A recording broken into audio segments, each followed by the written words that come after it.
Você sabe que Paulo, das 27 cartas que existe no Novo Testamento, 13 foram escritas pelo apóstolo Paulo. Então, para você ter uma ideia da importância desse homem no cristianismo.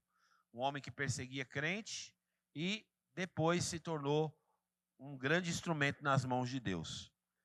E uma das formas muito antigas que a igreja tinha de fazer, já existia essa cultura e a igreja se apropriou disso na época. Por isso que a gente não pode entregar nenhuma ferramenta na mão do diabo. Então, porque o crente tem muito essa ideia, né? Lança um negócio novo, isso aí é do diabo, isso aí é do diabo, isso aí é do diabo. Então a igreja chamou a televisão do diabo, falou que o rádio era do diabo antes, falou que a internet é do diabo, e tudo que a gente dá para o diabo ele vai usar. Mas a igreja tem que também se apropriar daquilo que é a ciência, a tecnologia. Então a igreja se apropria disso. E na época era a questão das cartas.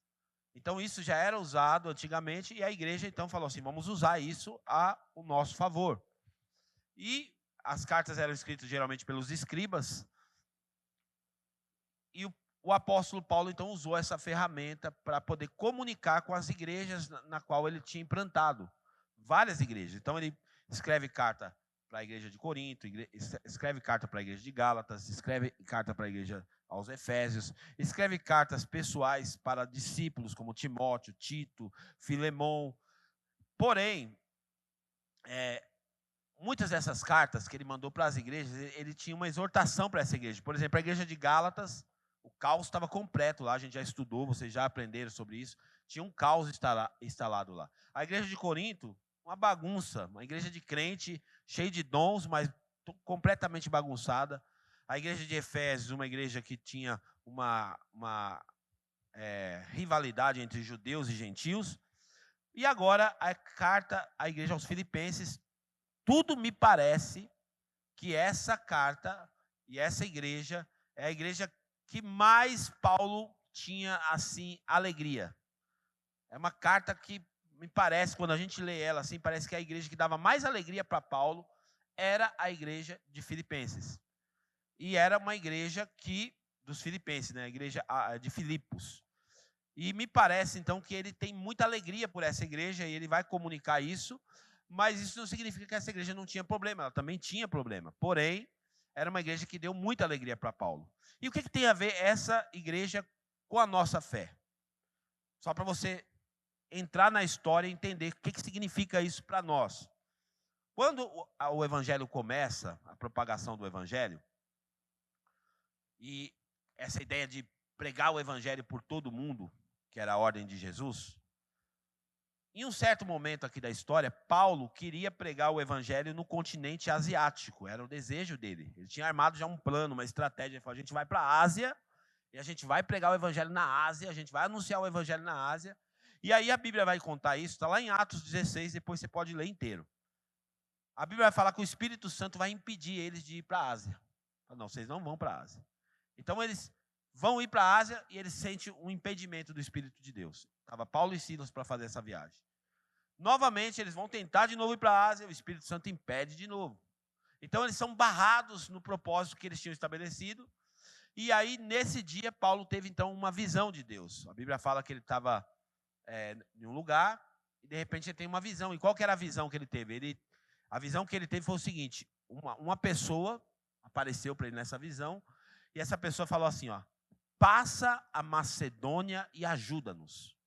Passa a Macedônia e ajuda-nos. Então Paulo entendeu, opa, Deus está querendo não que eu vá para a Ásia, mas que eu vá para Macedônia, que é a Europa. E aí Paulo então vai mudar a direção da sua missão, em vez de ir para a Ásia, ele vai para a Europa. E quando ele decide ir para a Europa, a primeira cidade que ele vai entrar é a cidade de Filipos. E ali ele vai pregar o evangelho. Por que eu falo que isso é tão importante para nós e para a nossa cultura e para o cristianismo no Brasil? Porque nós somos do Ocidente. E essa pregação impactou as nossas vidas por causa dessa direção de Deus, alcançou o Brasil, chegou no Brasil, porque da Europa para os Estados Unidos investiram muito no Brasil para que o evangelho chegasse aqui. Investiram muito nos missionários americanos que vieram aqui implantar a igreja e pregar o evangelho na nossa nação. E essa igreja, só estou falando isso aqui para efeito de curiosidade, para você também penetrar aqui na história junto comigo. Então, essa igreja aqui, ela nasceu nesse seguinte contexto. Paulo chega no lugar e tinha ali um rio onde as pessoas iam naquele lugar ali para fazer orações. Então, eles ficavam orando ali. Paulo chega lá em Filipos, vai para esse lugar que o pessoal se reunia para orar. E eram pessoas que já acreditavam em Deus, mas não tinham ainda a mensagem do Evangelho de Jesus. E aí Paulo, então, vai usar aquele momento ali para pregar o Evangelho. Ele prega o Evangelho e ele ganha uma mulher naquela cidade. O nome dela era Lídia. Ela era uma empresária que vendia púrpura. E essa mulher, então, se converte, se batiza, recebe Paulo na casa dela. Paulo fica lá na casa dela, hospedado. Paulo, a Bíblia vai dizer que ele vai sair um dia da casa dela, vai para uma reunião de oração, encontra uma outra mulher na rua, só que essa mulher era uma mulher que estava sendo abusada pelos comerciantes daquela cidade, porque ela tinha um espírito de adivinhação na vida dela, e aí as pessoas usavam ela para poder ganhar dinheiro. Aquelas consultas que o pessoal faz, né? Ah, vem aqui consultar a sua vida e tal. E aí Paulo, então, expulsa o demônio dessa mulher.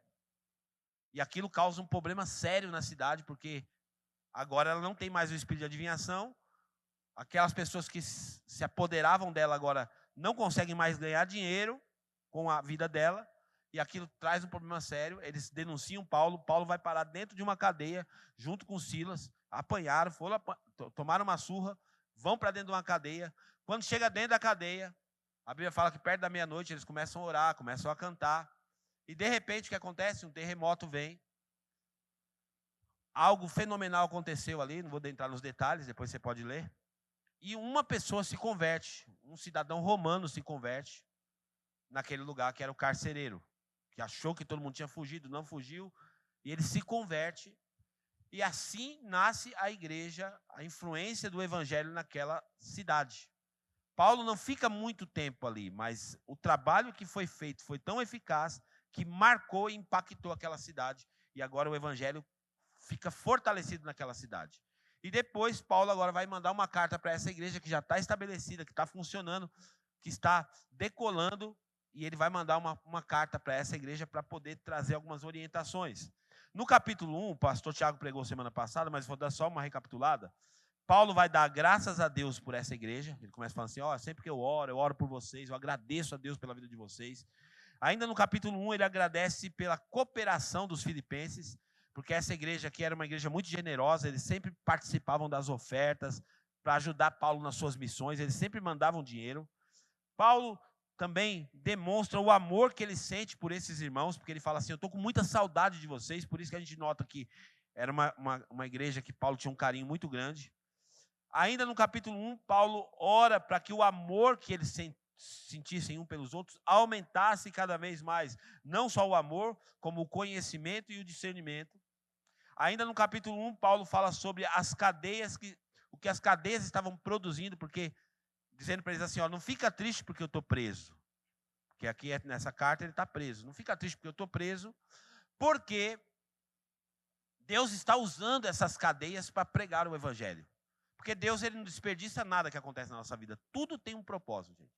Tudo que acontece na nossa vida, Deus usa para algo bom para ele. Porque a Bíblia fala, tudo coopera para o bem. Então vai cooperar para alguma coisa. Ainda ele continua dizendo assim, Deus está usando essa cadeia para ganhar até os soldados romanos. Lembra que o pastor Tiago falou? Que ele estava lá preso na cadeia, algemado a um soldado, e toda vez que o soldado era algemado nele, ele pregava para os caras. Então ele foi ganhando pessoas do palácio do imperador Nero. Está ganhando as pessoas para Jesus. E ele vai continuar dizendo também sobre que o foco é Cristo. Por isso que ele fala, para mim, o viver é Cristo e o morrer é lucro. Ainda no capítulo 1. E, por fim, ele termina dizendo sobre a luta pela fé. Ele vai dizer assim, olha, vocês precisam batalhar pela fé de vocês, pela fé evangélica, como está escrito aqui no texto. Por fim, agora, nós chegamos no capítulo 2 e é sobre isso que eu quero falar, e o tema da minha mensagem é o sentimento de Cristo Jesus. Nós vamos falar de uma igreja que tem o sentimento de Jesus. Gente, quando a gente para fazer uma análise da igreja cristã, Eu não sei você, mas eu, quando vou estudar, eu fico muito, muito em crise mesmo. Fico muito em crise. Por quê? Porque eu percebo que a gente se distancia, a gente se afasta com facilidade daquilo que o Evangelho propõe para a igreja. Então, isso é um perigo muito grande. O texto do capítulo 2 vai começar assim. Põe para mim, por favor. Capítulo 2, versículo 1. Se por estarmos em Cristo, nós temos alguma motivação, em algumas versões, se eu não me engano, até na NVT, aqui eles entenderam que eram perguntas isso. Então ele fala assim, põe na NVT para mim, o Kaique, por favor. Acho que na NVT eles conseguiram reformular como perguntas. Porque você sabia que quem traduz a Bíblia tem um trabalho muito difícil. Porque antes eles escreviam, e eles não respeitavam a pontuação, era tudo junto.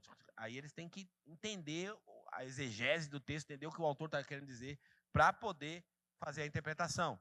Então diz assim, se há alguma motivação por estar em Cristo, se há uma consolação que vem do amor, há alguma comunhão no Espírito, há alguma compaixão e afeição? Então são perguntas, ele está dizendo assim, traduzindo, olha, se o Evangelho provocou algo na vida de vocês, se o Evangelho impactou a vida de vocês, se o Evangelho marcou vocês, se o Evangelho transformou a vida de vocês, é isso que ele está dizendo. Se há alguma motivação por estar em Cristo, se há alguma consolação que vem do amor, se há alguma comunhão no Espírito, há alguma compaixão e afeição.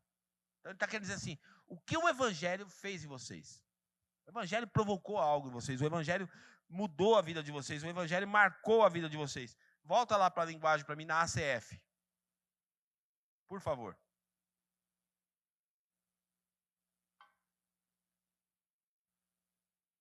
Portanto, se há algum conforto em Cristo, se há alguma consolação de amor, se há alguma comunhão no Espírito, se há alguns entranháveis afetos e compaixões. Eu quero falar exatamente essa palavra com você. Entranháveis afetos. Então, a primeira coisa que Paulo vai mostrar para nós aqui, logo no versículo 1 do capítulo 2, é sobre o que o Evangelho fez com os cristãos, o que isso representa na vida dos cristãos. E eu gosto muito dessa expressão que ele vai usar, entranháveis afetos. Sabe o que significa essa expressão? Os entranháveis afetos são uma demonstração de fraternidade e comunhão peculiar da igreja. De uma profundidade e compromisso único, muito diferente das relações superficiais e líquidas que existem e sempre existiram. A ideia contida no texto é de que Deus nos vinculou, presta atenção nisso, Deus nos vinculou uns aos outros tão profundamente como se tivesse aberto as nossas barrigas e amarrado as nossas entranhas, ou as nossas vísceras, umas nas outras, a ponto de que a nossa vida esteja no outro e a do outro em nós, e que não há espaço na vida cristã para uma experiência sozinha e centralizada em nós. Então, se no capítulo 1, Paulo está ensinando e falando com a própria vida que o foco dele é Cristo, no capítulo 2 ele vai falar que o foco é o outro. Isso é ser igreja. No capítulo 1 o foco é Cristo, no capítulo 2 o foco é o outro. Queridos, não dá para falar que nós somos cristãos se nós não cultivarmos relações profundas. Quando ele usa essa expressão entranháveis amor, ou entranháveis afeto, ele está dizendo de algo que é profundo, algo que não é superficial. E hoje nós estamos vendo as nossas relações muito superficiais, até no ambiente da igreja. As relações são frias. Eu sempre gosto de dizer que às vezes a gente consegue saber quem são os irmãos da igreja pela nuca, porque é a única relação que a gente tem, só conhece as pessoas por trás. Quem é aquela irmã? A irmã fala assim, oi, tudo bem, você me conhece? Não, eu não te conheço. Ela vira de costas e fala, lembra? Aqui, ó. É você que senta na minha frente na igreja. Então, as nossas relações são superficiais. Então, Paulo aqui está provocando essa igreja, primeiro, a pensar nas relações que essa igreja tem. Então, ele está dizendo, se Cristo mudou a vida de vocês, se vocês foram impactados pelo poder do Evangelho, por que ele está falando isso, gente? Porque essa igreja tinha um problema de comunhão. Essa igreja tinha um problema de comunhão. A comunhão dessa igreja estava abalada. Depois, outra oportunidade, a gente vai ver aqui duas irmãs brigando aqui no texto, mais lá na frente. Hoje eu não vou falar sobre isso. Duas irmãs, uma chamava Evódia e outra chamava Sintique. Essas irmãs estavam brigando. E tudo me parece que por causa dessas irmãs o problema impactou a igreja inteira, porque criou partidarismo, criou divisão dentro da igreja, por causa das relações. Então nós, como cristãos, nós precisamos desenvolver relações profundas, entranháveis afetos. Nós temos que nos esforçar. Gente, é tão difícil isso. É tão desafiador isso, porque quando você vai lá para Atos capítulo 2, que vai falar assim, a igreja perseverava. Perseverava no quê? Na comunhão. Porque comunhão é algo que tem que se perseverar. Ter relacionamento é algo que exige de nós um esforço para desenvolver relações. Porque se depender da gente, sabe o que a gente faz? A gente quer ficar no isolamento. A gente quer fugir. A gente quer distância das pessoas. A gente tem uma coisa que a psicologia chama de medo de alteridade. Ou seja, medo do outro. Tenho medo de me relacionar. Eu tenho medo do diferente. O outro é diferente de mim porque nós não combina e tal. E às vezes a gente foge das relações por causa disso. Só que isso não é cristianismo. Nós precisamos urgentemente repensar o cristianismo que nós propagamos. Porque cristianismo é falar das relações. Nós não viemos aqui nesse culto simplesmente aqui para cantar meia dúzia de louvor, levantar nossa mão, porque eu sempre dou esse exemplo e quero dar novamente aqui. Você olha aqui para o teto da igreja, o que você vê aqui no teto? Tem o que aqui como símbolo aqui? O quê? Uma cruz, certo? A cruz, ela tem uma simbologia muito importante. São duas madeiras. Uma madeira está na vertical e a outra madeira está na horizontal.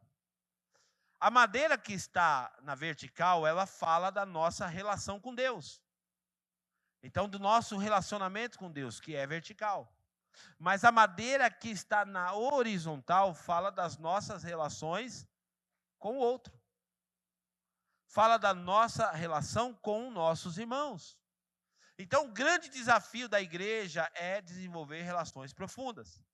E, queridos, sem relações profundas, a igreja não vai impactar uma cidade. Eu tenho orado nesse sentido bastante, porque assim, quando nós iniciamos a igreja aqui, teve um período do meu ministério que eu tinha uma ambição muito grande. E a ambição era o quê? Pregar o evangelho em todas as cidades, ganhar várias cidades e tal. E queria expandir a igreja. Só que de um tempo para cá, Deus tinha dado uma orientação para mim que eu deveria focar na minha cidade. E que eu não deveria ficar olhando para abrir igreja em outras cidades, porque eu precisava focar na cidade que eu estava. E concentrar minha energia, minha oração, o meu trabalho, os meus esforços, a minha dedicação na cidade que eu estava. E desde então eu tenho entendido que nós precisamos de uma igreja para a cidade. Então a Templo Vivo não é uma igreja, ela é uma igreja para a cidade. Agora, se a nossa igreja quiser impactar a cidade, essa igreja precisa ter entranháveis afetos. Ela precisa estar muito conectada um no outro. A gente tem que ter relações profundas e não relações superficiais. Como fazer isso, pastor? A igreja cresce, são muitas pessoas. Como conectar pessoas? Uma das formas que nós temos aqui de forma muito eficaz são os pequenos grupos, que você pode chamar do que você quiser. Grupo familiar, grupo de célula, nós chamamos de célula. Mas são as células. As células são um modelo para que nós possamos exercitar, que é exercício, exercitar as nossas relações. e desenvolvermos então os entranháveis afetos, relações profundas no ambiente das células. Por isso que eu sempre tenho falado com os irmãos. Você que ainda não está numa célula, você está desprotegido da nossa comunidade. Eu não estou dizendo que você está fora da visão ou que você não serve para a igreja, não é isso. Mas a nossa preocupação é que você possa viver o evangelho de forma íntegra, integral. E como você vai viver o evangelho integralmente? Não só superficialmente. Profundamente através das relações. Entranháveis afetos. Então Paulo está dizendo, olha, se Cristo mudou a vida de vocês, se há algum conforto, se há alguma consolação, se há alguma comunhão no Espírito, se há alguns entranháveis afetos em vocês, então nós precisamos desenvolver as nossas relações. Olha o que esse provérbio fala. Põe para mim, por favor, Kaique. Pode manter na ACF, tá? Provérbios 18:1. A gente precisa combater a questão do isolamento na igreja. Ó, busca satisfazer seu próprio desejo aquele que faz o quê? Que se isola. Porque nós temos essa tendência. Gente, a sociedade de hoje é uma... Eu lembro, eu era garoto, mas eu lembro. As relações que a gente tinha, não estou nem falando de igreja, as relações que a gente tinha com os nossos vizinhos. Acabava o açúcar, você já ia com a xícara na casa do cara. Me arruma um pouco de açúcar? Era assim ou não era? Quem pegou essa fase? Levanta a mão, só para ver se alguém identifica com isso. Hoje não. Hoje a gente não sabe nem o nome do vizinho que mora do lado. Não sabe nem o nome do cara que mora do lado da nossa casa. Então a sociedade hoje, ela está vivendo e tudo cooperando para a gente ficar distante.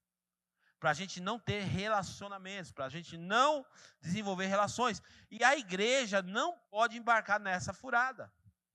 Porque igreja sem relacionamento não é igreja, gente. Não tem como falar que é igreja. Sem relações profundas não é igreja. Deus não está feliz com uma igreja que vive na superficialidade. Igreja não é um lugar para a gente vir buscar bênção. Eu me reúno lá porque eu tenho que ser abençoado. Porque quem se isola está buscando o quê? O próprio interesse. Eu vou lá para o meu culto, não quero ninguém, não quero conversar com ninguém, só vou lá para cultuar a Deus. É uma ambição egoísta. Você está buscando só o seu interesse, mais nada. Esse isolamento que você propôs para a sua vida, gente, relação, é assim, nas relações a gente se machuca, faz parte dos relacionamentos. Agora, não é porque eu me machuquei que eu vou me fechar para tudo e para todos. Então, nós fomos chamados como cristãos, para viver esses entranháveis afetos, as entranhas, profundo, entranháveis afetos. Porque Cristo, eu gostei dessa expressão que eu li para vocês aqui, é como se Cristo tivesse aberto a nossa barriga e amarrado a minha víscera na sua víscera. Nós estamos conectados, por mais que nós rejeitamos essa verdade, nós estamos conectados em Jesus. A morte de Jesus fez isso conosco. E nós precisamos, então, exercitar esses relacionamentos. Ele vai continuar dizendo, põe para nós ainda lá o Efésios capítulo 2, vamos para o versículo 3 agora. Para o versículo 2, desculpa, versículo 2. Aí Paulo vai dizer assim na carta: completai o meu gozo, ou seja, completa a minha alegria. Está dizendo assim, vocês foram impactados pelo Evangelho, tem entranháveis afetos, complete o meu gozo, para que sintais o mesmo, tendo o mesmo amor, o mesmo ânimo e sentindo a mesma coisa. Segundo ponto que ele vai falar aqui é sobre unidade.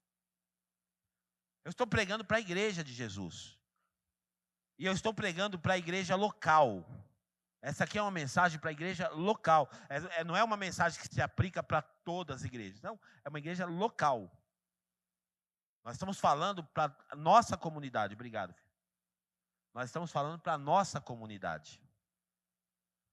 E ele está dizendo o seguinte: olha, tem entranháveis afetos entre vocês aí. Completa a minha alegria, me deixa mais alegre, como fundador, como influenciador dessa igreja. Complete o meu gozo, para que vocês sintais o mesmo, tendo o mesmo amor, o mesmo ânimo e sentindo uma mesma coisa. Unidade. Querida, a unidade é uma coisa muito importante para a igreja de Jesus.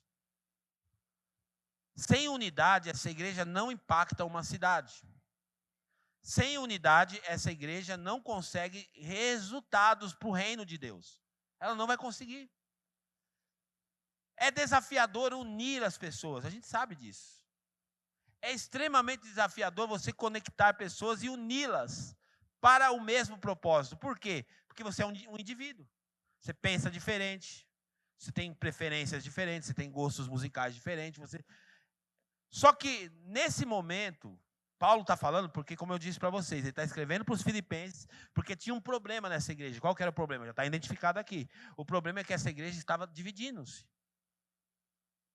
Eles não estavam conseguindo viver as relações de forma profunda, e por isso eles estavam falando diferente, pensando diferente e agindo diferente. Unidade, gente, na igreja é cristianismo puro. Sem unidade não há representação do cristianismo. Olha que interessante, João capítulo 17, que é o texto, o capítulo inteiro falando sobre unidade, mas eu quero destacar um versículo apenas. Capítulo 17, versículo 21. Isso aqui foi as falas de Jesus. Jesus, quando ele pegou e ele estava orando pela unidade dos seus discípulos, no versículo 21 ele fala assim, ó: para que todos sejam um, como tu, ó Pai, o és em mim, e eu em ti, que também eles sejam um em nós. Para qual propósito? Para que o mundo creia que tu me enviaste. Como que a nossa cidade vai crer em Jesus? Através da nossa unidade. Se todo mundo decidir remar para o mesmo lugar. Não quer dizer, querido, que você vai se anular. Você pode pensar diferente. Mas quando se trata de comunidade cristã, uma comunidade apostólica, eu abro mão dos meus interesses para o interesse comum da comunidade. Então, vou falar mais claramente para você. Nós, como igreja local, nós promovemos muitas coisas.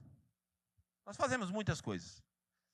E quando nós realizamos essas coisas, entre elas são as células, alguns eventos que nós fazemos, e nós convidamos a igreja para participar.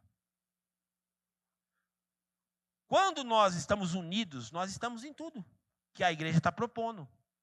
A não ser que eu tenha que trabalhar, a não ser que eu não... Agora, simplesmente eu não vou porque eu não quero, porque eu não... Isso está demonstrando que nós não estamos conectados. Como que nós vamos impactar a nossa cidade se não está tendo unidade no nosso meio? Nós não estamos pensando igual. Nós não estamos pensando... Volta lá para o capítulo de Efésios, lá, capítulo 2, versículo 2. Que sintais o mesmo, tendo o mesmo amor, o mesmo ânimo e sentindo a mesma coisa. Então, quando a gente propõe algo, a gente tem o mesmo ânimo dentro daquilo que está proposto. Vamos fazer um evangelismo. Qual que é a resposta que a comunidade está dando? Vamos fazer aqui dia 2, agora o batismo, uma grande celebração. Qual que é a resposta que a comunidade está dando? Isso, que ele não é para satisfazer o ego do pastor da igreja. Isso não é para satisfazer uma vaidade minha. Nossa, eu estou tão ofendido que vocês não vieram. Não, não é isso, não. Nós estamos fazendo e trazendo essa mentalidade, e já pegando esse gancho da carta de Paulo para pensar dessa forma, porque isso vai impactar de alguma forma a nossa cidade. Quanto mais nós estivermos conectados, unidos, entrelaçados, mais forte será a igreja local que nós estamos integrando. Você sabe por que tem muita igreja? O pessoal sempre pergunta, por que tem tanta igreja na cidade? Por que tem tanta igreja? A resposta é uma só. Porque somos desunidos. Essa é a resposta. Somos desunidos, porque se a gente fosse unido, não precisava ter um monte de igreja. Era uma só na cidade. Ia impactar a cidade inteira. Mas a gente busca os nossos próprios interesses. A gente busca as nossas próprias vaidades. Nós precisamos quebrar esse paradigma. Precisamos romper com isso. O poder da unidade é algo tão profundo, eu gosto muito de pensar. Tem um texto na Bíblia, uma história, que ela é negativa, só que ela tem um lado positivo nessa história. Que está escrito lá em Gênesis capítulo 11, que é a história da Torre de Babel. A Torre de Babel é um grupo de pessoas que decidiram se unir. E eles começaram a se unir para fazer algo fenomenal. Eles iam construir uma cidade, iam construir uma torre bem alta. E essa torre, o objetivo deles é assim, a gente vai fazer uma torre tão grande que o topo dela vai chegar até no céu. E o nosso nome será engrandecido e a nossa fama vai se espalhar por todo lugar. Quando Deus viu aquilo, o texto está dizendo para nós que quando Deus viu aquilo, Deus chamou a atenção de Deus. Falou, uau, que unidade esses caras têm. O problema deles não era a unidade, o problema deles era a motivação deles que estava errado. Por que a gente quer ser uma igreja para a cidade? Para a gente ficar famoso? Para mim sair na rua e todo mundo falar, nossa, olha lá o pastor da igreja. Para nós sairmos na rua, nossa, você faz parte daquela igreja, você faz parte da liderança daquela. É para isso? Não. O nosso objetivo de ser uma igreja para a cidade é porque nós entendemos que nós podemos entregar algo para a vida das pessoas. Impactar. Tem um pastor que eu tenho até vontade de ir lá nessa cidade, lá no Paraná. A igreja dele é lá em Laranjeiras do Sul. Nem sei se você conhece a cidade, mas é lá no Paraná, uma cidadezinha de 35 mil habitantes. Menor do que Extrema. E aquela igreja conseguiu a proeza de fazer um trabalho tão fenomenal. O pastor Cezinha cita. Uma igreja lá no interior do Paraná, pequenininha, uma cidade pequenininha, mas eles se uniram de um jeito tão fenomenal que eles impactaram a cidade. Impactaram a cidade e eles fizeram uma entrevista. Eles foram falar na delegacia da cidade. E chegaram lá na delegacia e perguntaram, viu, o que o senhor diz para mim? Perguntaram para o delegado. Sobre a igreja, aí falou o nome da igreja, acho que é a igreja, eu não lembro o nome da igreja. O que você diz para mim dessa igreja? Se ela hoje saísse da cidade, se ela não existisse mais na cidade. O delegado falou, Deus me livre. Deus me livre, porque essa igreja impactou a cidade de tal forma que o trabalho da polícia diminuiu. Agora, o que fez isso? A unidade daquela igreja. Foram fazer a entrevista nas escolas. Foram falar com os diretores das escolas da cidade. Se essa igreja não existisse na cidade, ela ia fazer alguma diferença? A diretora da escola falou, pelo amor de Deus, essa igreja não pode deixar de existir na cidade. Por quê? Porque depois que vocês se uniram como igreja e fizeram um trabalho tão relevante nessa cidade, nosso trabalho como comportamento aqui na escola, disciplina, mudou. Porque a relevância, e eu estou querendo despertar, espero que Deus me dê graça para passar isso para você hoje. Se nós nos unimos, você não tem noção do que nós podemos fazer. Você não tem noção do que nós podemos produzir na nossa cidade. Mas isso só vai acontecer se nós, de fato, estivermos falando a mesma coisa, sentindo a mesma coisa, indo na mesma direção. Pequenos grupos, vou tocar de novo no assunto dos pequenos grupos. Por que é tão importante você estar no pequeno grupo? Porque isso é sentir a mesma coisa, isso é falar a mesma coisa. Nós estamos na mesma igreja, que trabalha com pequenos grupos, que a gente acredita que os pequenos grupos fortalecem. Está aqui, cadê o Onei e a Fernanda? Faz assim. Onei e a Fernanda, eles moram lá na estrada de Toledo e eles têm um pequeno grupo na casa deles. Já tem umas 25 pessoas lá no pequeno grupo, né? E agora já estão pensando em multiplicar esse pequeno grupo E a ideia qual que é? A ideia é impactar o local aonde ele está inserido. O pequeno grupo se multiplica perto um do outro. Eu fui para Santarém, no Pará, muitos anos atrás. Eu fui lá para Santarém e fui conhecer uma igreja lá. Uma igreja que tinha 70 mil membros nessa igreja. 70 mil membros. E aí eu fui, num dia, conhecer as células dessa igreja. E aí, numa rua, gente, uma rua pequena, uma rua estreita, uma rua, não é muito comprida a rua. Na mesma rua, tinha 8 células. Na mesma rua, da mesma igreja. O que é aquilo? Isso é a unidade ganhando o bairro para Jesus. Está ganhando o bairro para Jesus, eles estão ganhando, eles estão se reunindo. O que é fazer parte de uma célula? É um grupo de missionários fazendo missão naquele local. Isso é uma célula. Alguém que. Alguma irmã Lídia, está aqui no livro de Atos, que a igreja de Filipos começou numa casa. Ela abriu a casa dela.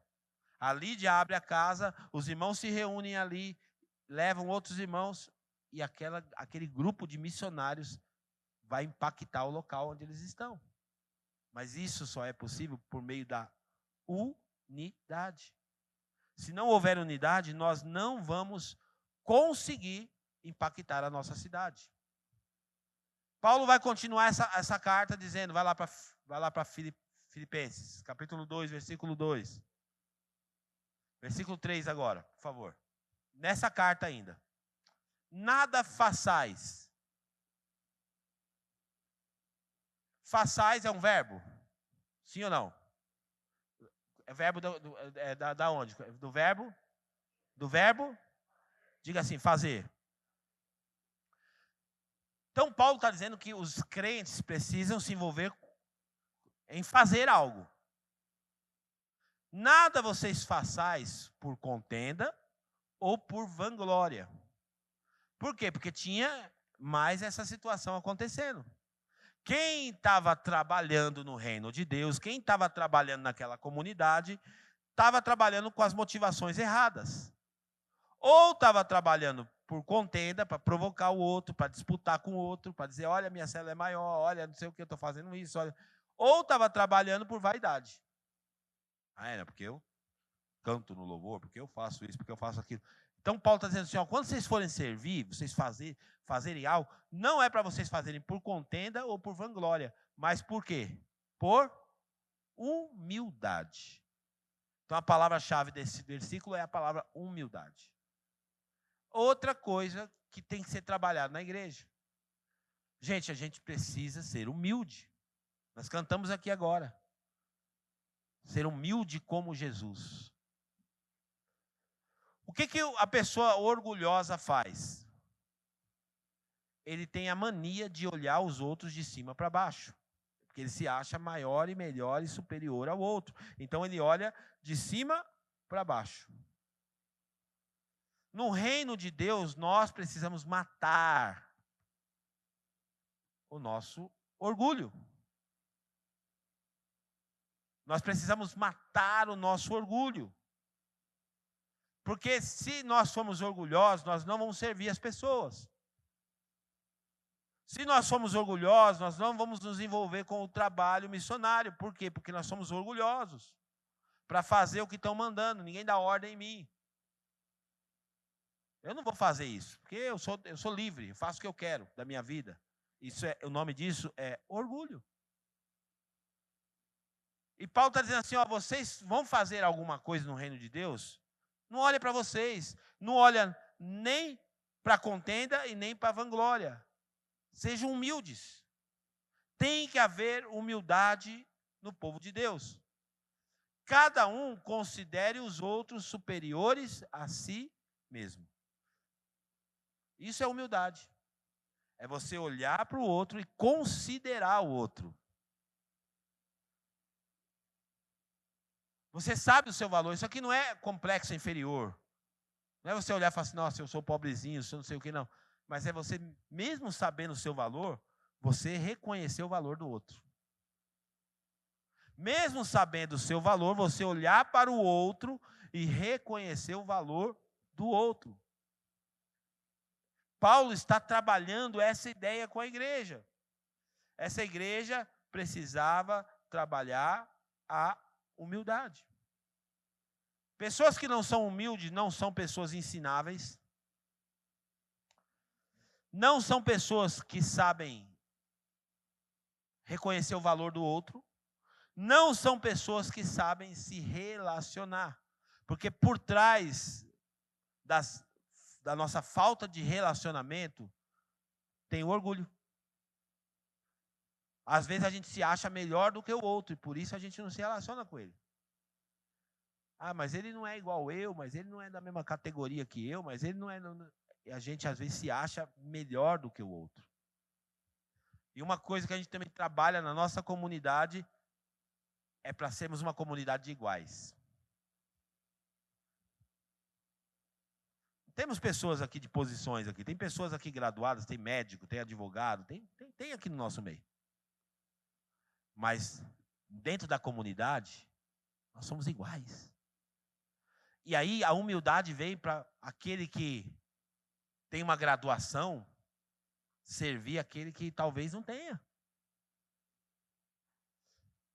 E quando a gente fala de humildade, a gente está falando também de humilhação, porque humildade e humilhação tem tudo a ver.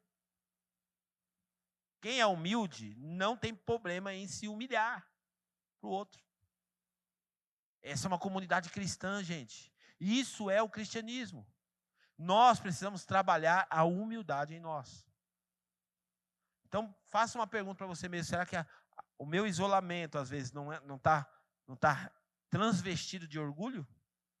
Eu não querer participar de um grupo, às vezes, será que isso não tem a ver um pouco com orgulho?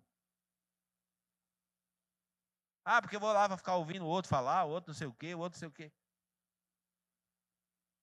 Eu gostava muito de conversar com o pastor Lima. E o pastor Lima ele tinha uma habilidade muito grande nisso. Que você ia conversar com ele. É um treinamento, gente. Nós não somos perfeitos, nós precisamos de ajuda de Jesus para tudo. Por isso que essa canção que vocês cantaram agora tem tudo a ver. Me ajuda a ser como Jesus. E você ia falar com ele, ele dava uma maior atenção para você. Podia ser uma coisa que ele até sabia. Mas você ia contar para ele, ele mostrava que ele estava interessado no que você estava falando. Diz que tinha um homem que ele foi fazer, não sei se eu vou saber contar exatamente a história, mas um jornalista, ele foi fazer uma entrevista com 2 pessoas. E ele foi fazer a entrevista com o presidente dos Estados Unidos e depois foi fazer a entrevista com o presidente do Brasil, vamos imaginar. Aí ele foi falar com o presidente do Brasil começou a falar. Não, porque eu faço, porque eu aconteço, porque eu fiz isso, porque eu fiz aquilo outro, porque... Foi conversar com o presidente dos Estados Unidos chegou e falou. Começou a desenvolver a conversa de outra forma. Perguntaram para o jornalista, como você se sentiu quando você conversou com o presidente do Brasil? E aí ele respondeu assim, eu senti que ele é a pessoa mais inteligente do mundo. A pessoa mais importante do mundo, eu senti isso.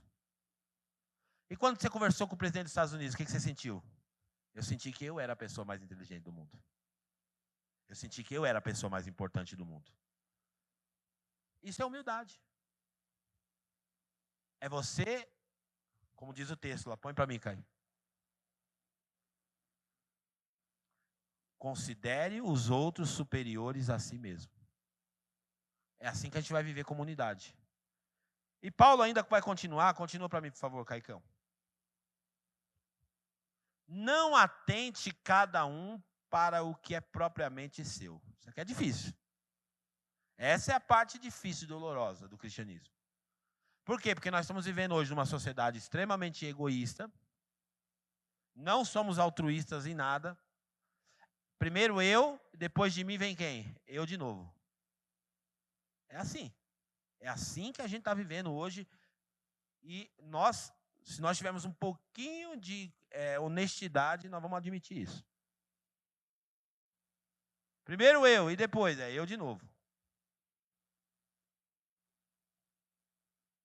Eu ajudo muitas pessoas. E muitas vezes eu ajudo com a sobra.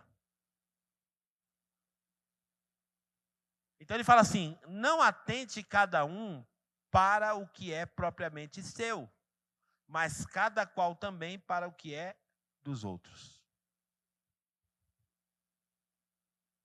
Tirar o foco de mim, lembra que eu falei? O foco é o outro. O cristianismo vai me desafiar a tirar o foco de mim mesmo. O cristianismo vai desconstruir o meu egocentrismo. Não é sobre mim. Não é sobre mim. É sobre o outro. É sobre a pessoa que é meu próximo, que está próximo de mim, para quem eu posso servi-la. Nós precisamos repensar o cristianismo. Quando eu chego nessa parte, eu fico em crise. Porque eu sei que eu não me encaixo 100% nisso. E por que é importante, vou bater de novo na tecla dos pequenos grupos, por que é importante estar nos pequenos grupos? Porque no pequeno grupo eu posso exercitar isto. No pequeno grupo eu vou ter um ambiente preparado para exercitar isso daqui. Não me atentando para o que é meu, mas o que é do outro. E quando a gente fala disso, nós estamos falando de renúncia. O cristianismo vai falar para a gente o seguinte: você tem suas dores, algo na sua vida dói. Eu sei que você tem seus problemas, você fala, não, já tenho meus problemas para resolver, já tenho tanta coisa para me resolver. E aí você se concentra em você e nos seus problemas, na sua vida. Não, eu não quero, eu estou precisando de ajuda, eu não estou precisando ajudar ninguém. É assim que a gente pensa. A minha vida já é desafiadora, eu já tenho tanta coisa para me fazer e tal. E aí a gente tira os olhos do outro e coloca só na gente. Concentra só nas nossas dores. Para dar um exemplo claro para nós, eu falei isso no domingo à noite passado e vou repetir. Quando você tem um machucado, imagina que você queimou sua mão, sofreu uma queimadura. Aí está ardendo. Queimadura dói, né? Dói, né? Ai, tá ardendo. Aquela coisa que não tem como aliviar. O pessoal põe pasta de dente, faz. Ai, tá ardendo. Só que, nesse mesmo tempo, o seu filho grita lá do banheiro: mãe, socorro! O que nesse momento acontece com a queimadura? O que acontece com ela? Você desaparece. Porque você vai focar no outro. E é exatamente isso que o cristianismo quer passar para a gente. Para de focar na sua dor e começa a focar na dor do outro. Aí você fala, pastor, e aí, quem vai cuidar de mim? Quem vai cuidar da minha queimadura? Quem é que vai cuidar do meu queimado? Mateus capítulo 6, versículo 33, põe para nós, por favor. Texto conhecido de todos nós. E engraçado que esse texto é conhecido, os crentes sabem de cor, mas a gente não consegue viver na prática esse texto. Porque ele fala assim, ó, busca em primeiro lugar o reino de Deus. O reino de Deus está relacionado a tudo aquilo que interessa a Deus. Buscar o reino de Deus é buscar aquilo que é do interesse de Deus.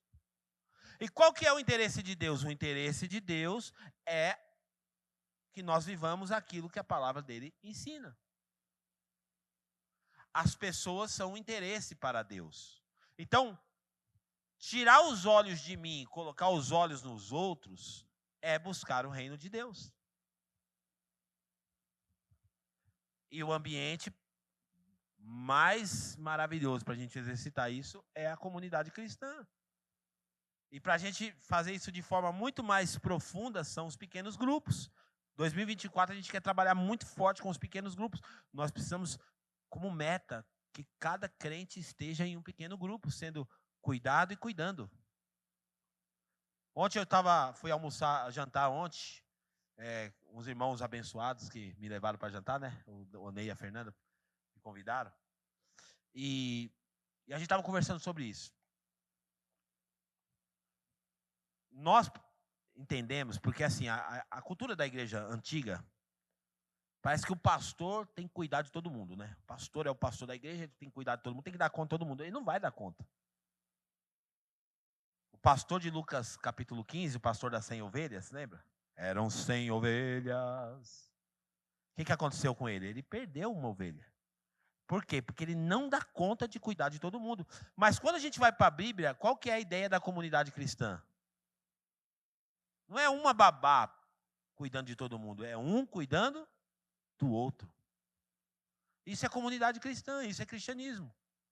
Por isso que Paulo manda uma carta dizendo assim, olha, tira o foco de vocês e foca no outro.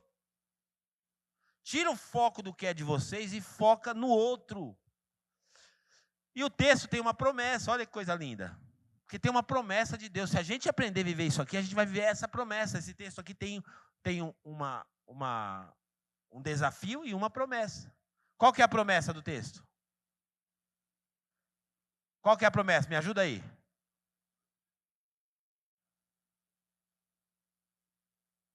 A promessa é aquilo que vai ser acrescentado em mim. Ou seja, enquanto eu estou cuidando da dor do outro, Deus está cuidando da minha dor. Deus está cuidando dos meus interesses. Sabe, não é eu correndo atrás do meu interesse. É eu trabalhando pelo interesse do outro, confiando que Deus vai cuidar do meu interesse e a Bíblia não vai mentir. Porque se ela mentir, então nossa fé não faz sentido nenhum. Então, viver o cristianismo, principalmente, é tirar os olhos de você. Você não é o foco. Olha para o seu irmão e fala assim, você não é o foco, irmão.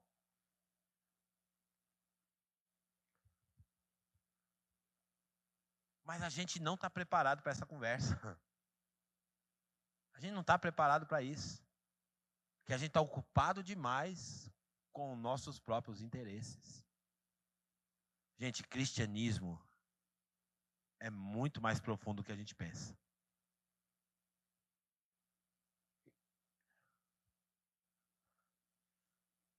Primeiros Coríntios capítulo 10, versículo 24. Não é um texto isolado, porque Paulo vai falar isso para a igreja de Coríntios também, ele vai falar também a mesma coisa. Ó. Ninguém busque o proveito próprio, antes cada um o que é do outro. Vai bater nessa tecla.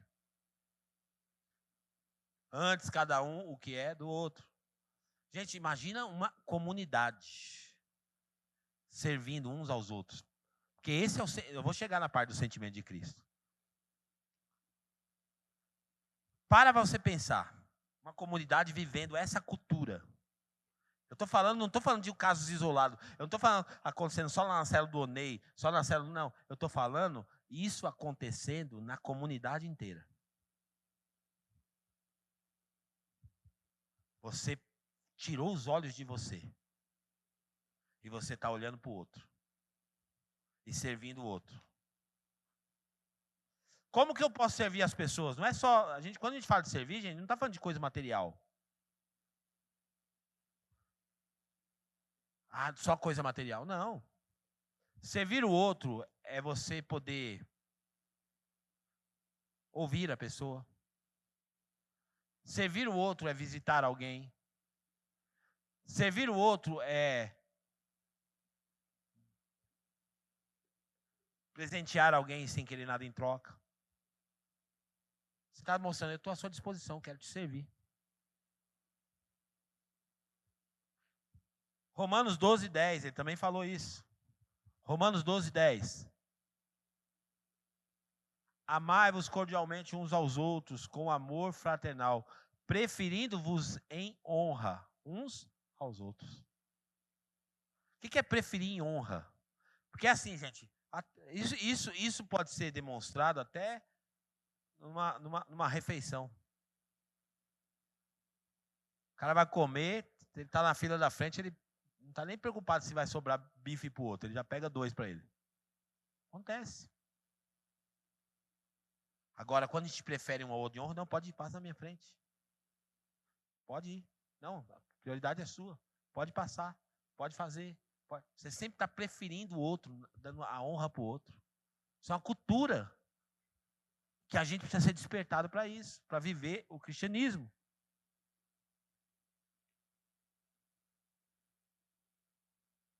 Nós precisamos repensar a ideia do cristianismo.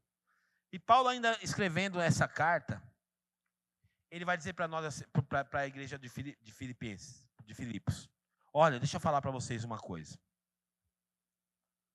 Cristo é a nossa régua para tudo isso.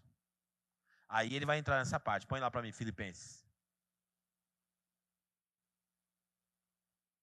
Versículo 5 agora. De sorte que haja em vós o mesmo sentimento que houve também em Cristo Jesus. O que é um sentimento, gente? O sentimento é a resposta que eu vou dar em relação a algo. É como que eu vou me sentir em relação a algo. É o que eu estou sentindo em relação àquilo que está acontecendo na minha volta. Então, é o sentimento que houve em Cristo Jesus. Continua. E aí ele vai falar coisas profundas. Ele vai falar assim, porque Cristo, ele era, sendo em forma de Deus, não teve por usurpação ser igual a Deus. Porque Cristo podia falar assim, cheguei na terra, sou Deus, encarnado, e agora vocês vão aqui, vocês têm tudo que agora bater continência para mim agora, todo mundo me adorando, todo mundo fazendo isso, todo mundo fazendo aquilo. Jesus abriu mão dessa posição. Olha aí, próximo versículo. Mas fez a si mesmo de nenhuma reputação, tomando em forma de servo, fazendo-se semelhante aos homens. Então, o sentimento de Cristo aqui é um sentimento de esvaziamento. É um sentimento de renúncia. Ele não olhou para a sua posição, ele não olhou para os seus privilégios, ele não olhou para aquilo que ele tinha como vantagem. A Bíblia fala assim, em algumas traduções, ele não achou que o fato dele ser Deus era algo que ele deveria se apegar. Não vou me apegar nisso, porque agora eu tenho uma posição, agora eu sou isso, agora eu sou aquilo outro, agora eu sou aquilo outro.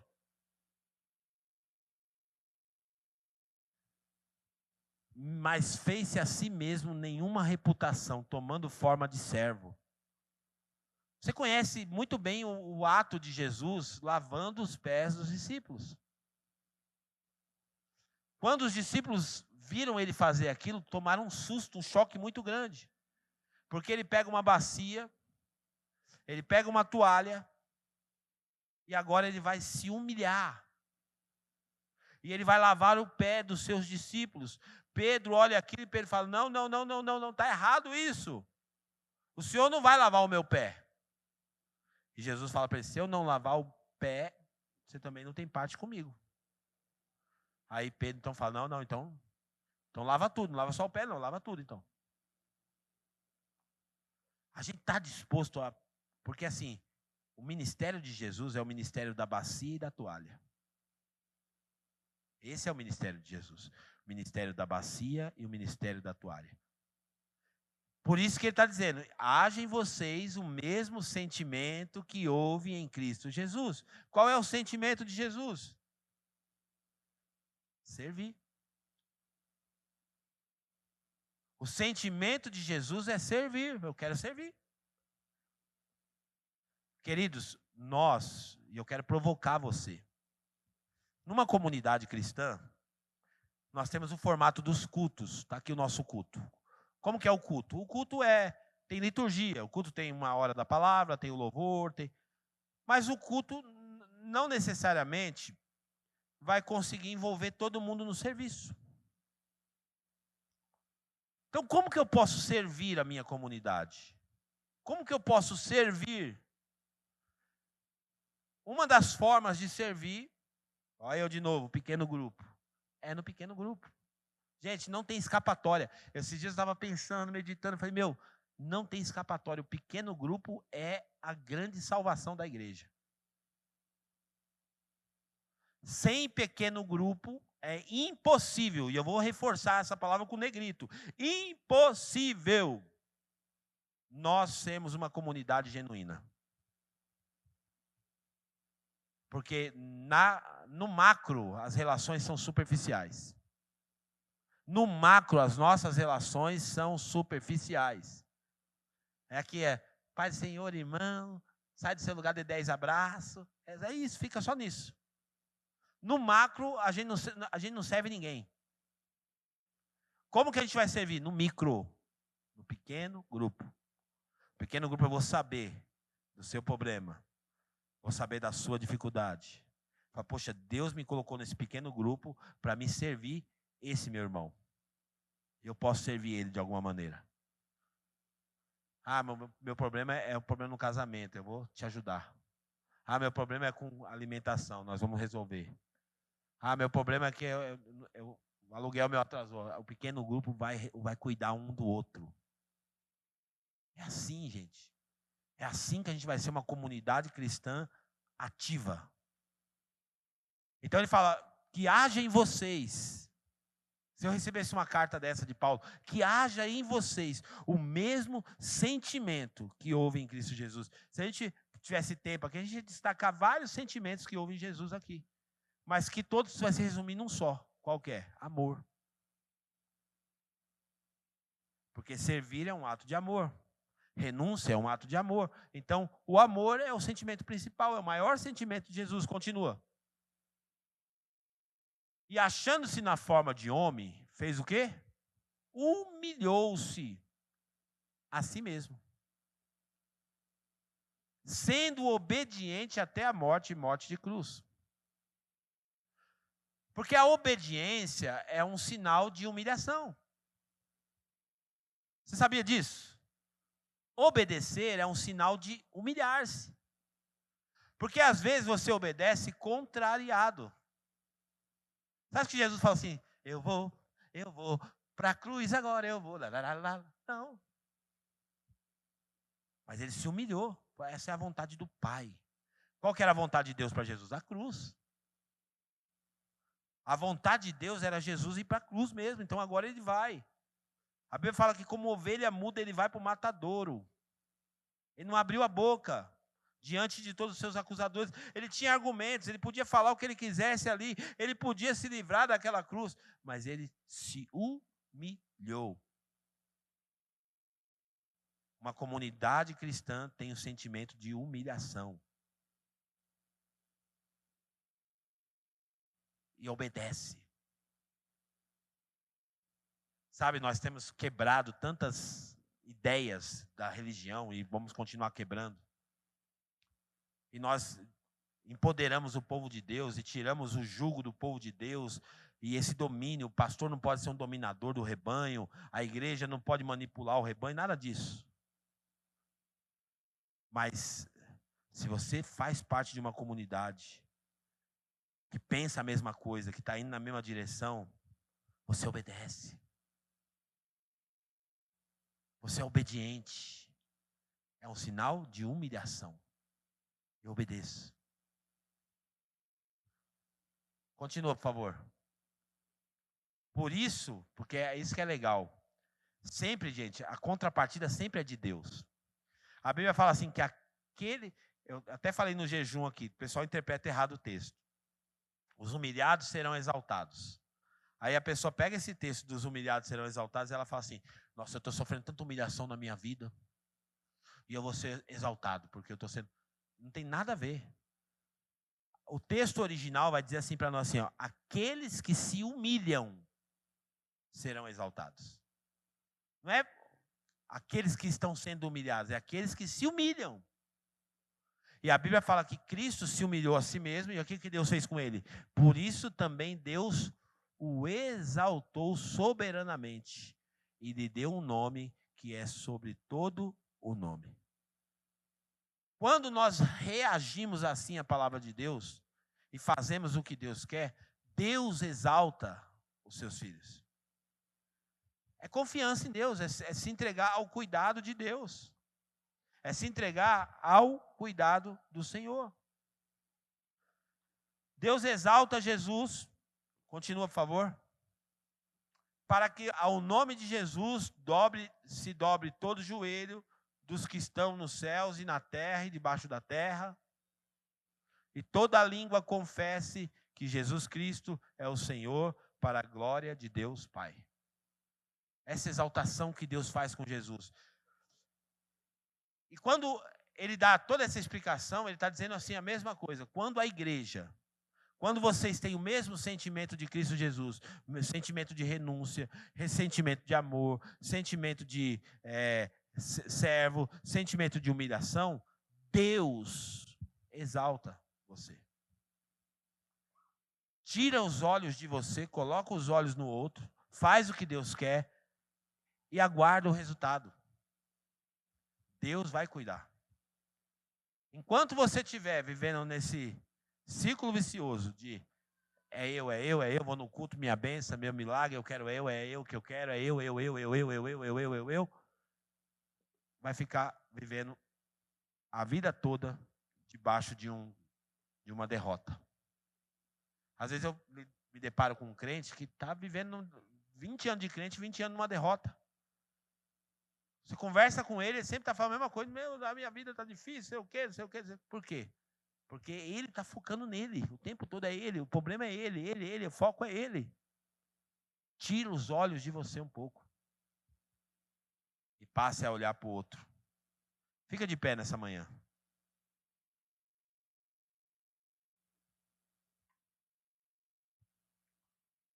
O desafio da palavra de Deus para nós hoje é: tire os olhos de você. Se envolva. Sirva. Esteja à disposição para servir. Tem muita gente na nossa comunidade que poderia estar servindo, mas está escondido. Que poderia estar fazendo algo, mas está em reclusão. Preso em outra coisa ali, Não. Experimenta isso. Fala, a partir de hoje eu vou me alistar para servir. Chega de me esconder. Eu sei que eu tenho problema, eu sei que eu tenho luta, eu sei que eu tenho dificuldade, mas eu vou tirar os olhos um pouco de mim e vou colocar os meus olhos no que eu posso fazer e como eu posso servir. Hoje é um culto de ceia. E o culto de ceia também carrega uma mensagem para nós. A Bíblia fala em 1 Coríntios capítulo 11, versículo 23, é um texto da ceia, o clássico da ceia. Porque a ceia foi um mandamento de Jesus. Paulo vai falar assim, eu recebi do Senhor o que também vos entreguei. Que o Senhor Jesus, na noite que foi traído, tomou o pão, tendo dado graças, partiu e disse, esse é o meu corpo que é entregue por vocês. Tomai, comei e façam isso em memória de mim. Semelhantemente, depois de cear, ele pegou o cálice, dizendo, esse cálice é o cálice da nova aliança no meu sangue, tomai, bebei e façam isso em memória de mim. Mas o texto continua. E o texto vai chegar aqui no versículo 29, 1 Coríntios capítulo 11, versículo 29.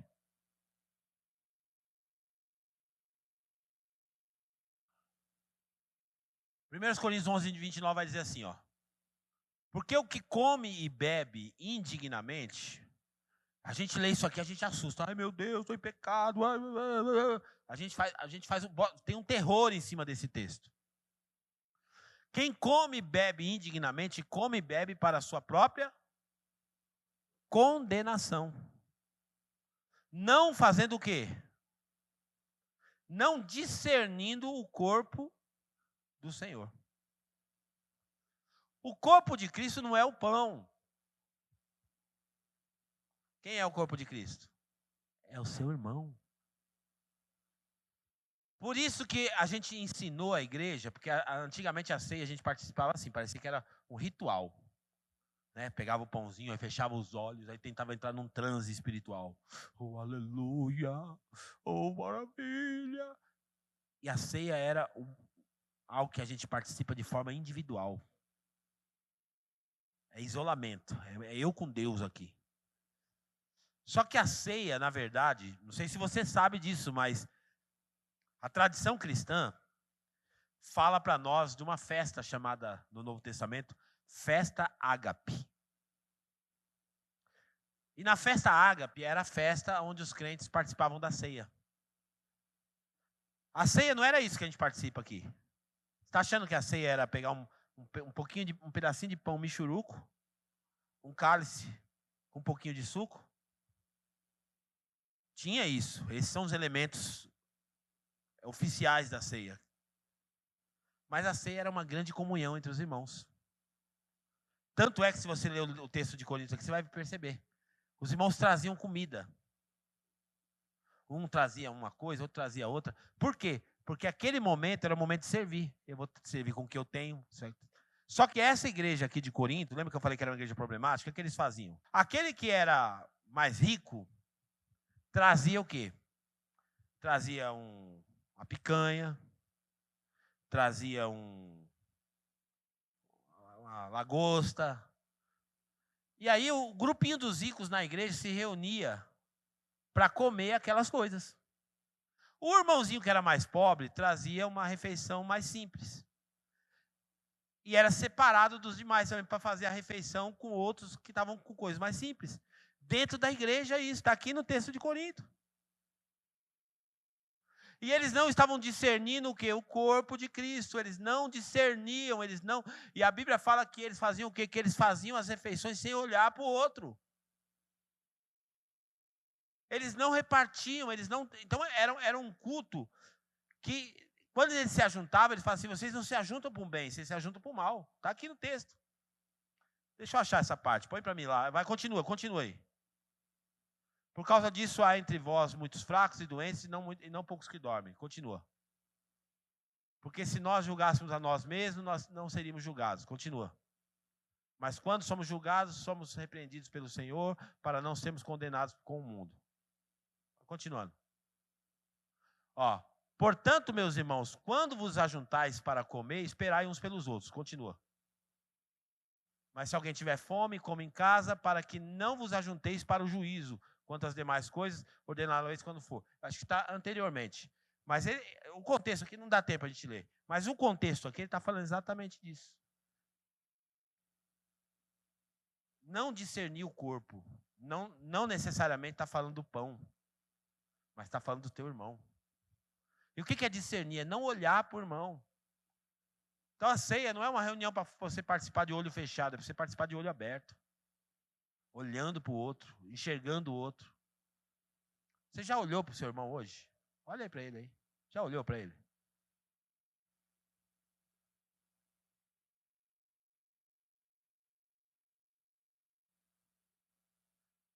Antes da gente participar, cadê os diáconos? Vão vir aqui, já pode se preparar, por favor? O louvor pode subir aqui.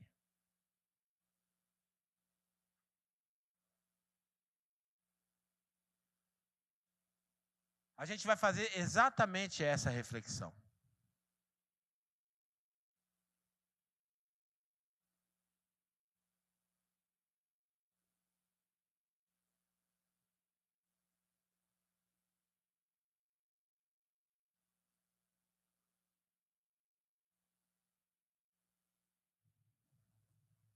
Um dia ainda eu vou fazer uma ceia aqui, igual a ceia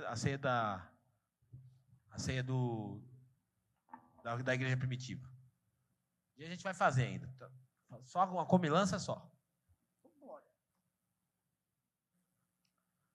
Mas agora, nesse momento, a gente vai participar da ceia, você vai servir, eu vou liberar para servir, nós vamos servir os nossos irmãos, você vai esperar. E eu vou pedir para... Você sabe colocar o cronômetro aí, Kaique?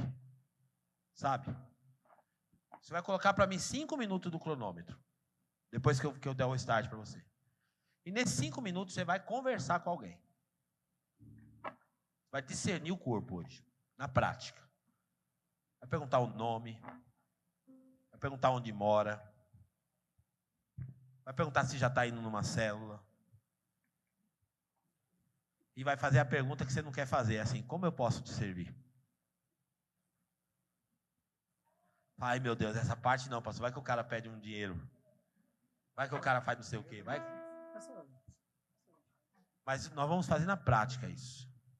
Nós vamos ter 5 minutos para discernir o corpo. Você interagir com alguma pessoa. Segurando sua ceia na mão. Amém? Amém ou não amém?